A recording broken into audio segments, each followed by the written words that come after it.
बोल कार्तिक मातम की जय हो। 24वां अध्याय। राजा पृथ्वी ने देव से नारद जी से पूछा, नारद जी, आपने तुलसी के इतिहास व्रत मातम के बारे में कहा है, अब आप बताने की कृपा करें कि क्या इस कार्तिक मास में और देवताओं का भी पूजन होता है, यह भी मुझे समझा कर कहिए। श्री नारद जी बोले, पहले समय पर्वत के निकट कतरीपुर में एक धर्मात्मा धर्मदत्त नामक ब्राह्मण रहता था। वह भगवान विष्णु के सब व्रत करता था और 8 पहर उनकी भक्ति में तल्लीन रहता था। एक दिन कार्तिक मास में वह एक पहर रात शेष रहने पर जागरण के लिए भगवान विष्णु के मंदिर में गया।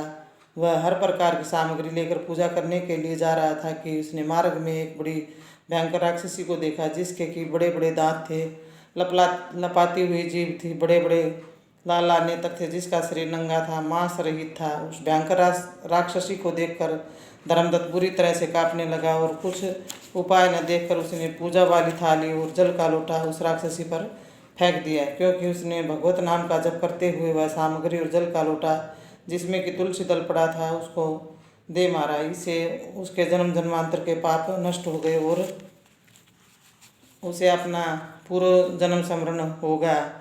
वह हाथ जोड़कर धर्मदत्त के चरणों में गिर पड़ी और उसने कहा, हे विप्र, मैं पूर्व जन्म के कर्मों के फल से इस अवस्था को प्राप्त हुई। नारद जी ने कहा, हे राजन, इसको इस प्रकार प्रणाम करते देखकर अति विस्मित होकर धर्मदत्त ने पूछा, तेरी यह अवस्था किस कर्म के फल से हुई है? तू पूर्व जन्म में कहाँ रहती थी और तेरा कैसा चरित्र था, यह सब कुछ तू मुझे बता। उस राक्षसी ने, जिसका नाम कला था, उसने कहा, हे ब्राह्मण, सौराष्ट्र में भिक्षु नामक एक ब्राह्मण रहता था। मैं उसकी पत्नी थी। मेरा स्वभाव बड़ा ही निष्ठुर था। मैंने अपने पति का कभी भला न चाहा और न कभी उसे अच्छा भोजन और मिठाई खाने को दी। मैं प्रतिदिन उसे लड़ती झगड़ती रहती थी। मुझे इस प्रकार की लड़ाका देखकर तथा नित्य प्रिय पति की कलह से तंग आकर मेरे पति ने दूसरा विवाह करने का निश्चय किया। यह सुनकर कि मेरा पति दूसरा विवाह कर रहा है, मैंने उसके दूसरा विवाह करने से पहले ही विष खाकर आत्महत्या कर ली। मेरी मृत्यु के पश्चात यम के दूत आए और मुझे पकड़कर गदा मारते हुए उनके पास ले गए। यमराज ने मुझे देखकर चित्रगुप्त से पूछा, हे चित्रगुप्त, इसे क्या कर्म किए हैं? जो भी कर्म इसने किए हैं वह अब मुझको उसका फल अब इसको इसका फल भोगना पड़ेगा।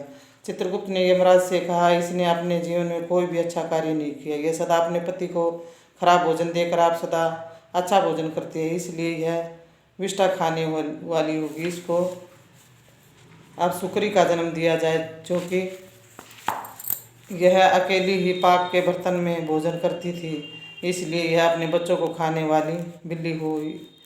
इसने चूंकि अपने पति पर क्रोध करके आत्मघात किया, इसलिए यह प्रेत योनि में जाएगी। अब आप इसे अपने दूतों द्वारा मरुस्थान में भेज दीजिए। वहाँ पर वह बहुत दिनों तक प्रेत योनि में रहकर फिर वह पापनी अपनी तीनों योनियों को भोगे। हे विप्र, अतः मैं 500 वर्ष से प्रेत योनि में हूँ और भूख प्यास के कारण इतना दुखी रहती थी कि एक दिन भूख से तंग आकर मैं एक वेश्या के शरीर में प्रविष्ट हो गई।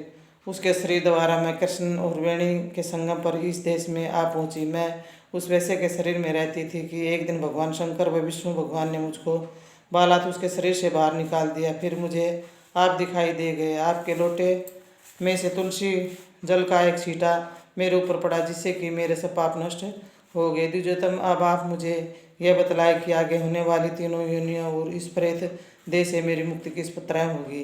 धर्मदत्त कला की बात सुनकर और उसके पिछले कर्मों और उसकी वर्तमान अवस्था को देखकर बड़ा दुखी हुआ और उसका दुख देखकर उसका चित्त पिघल गया। फिर उसने दुखित भाव से कहा, बोली कार्तिक मातम की जय।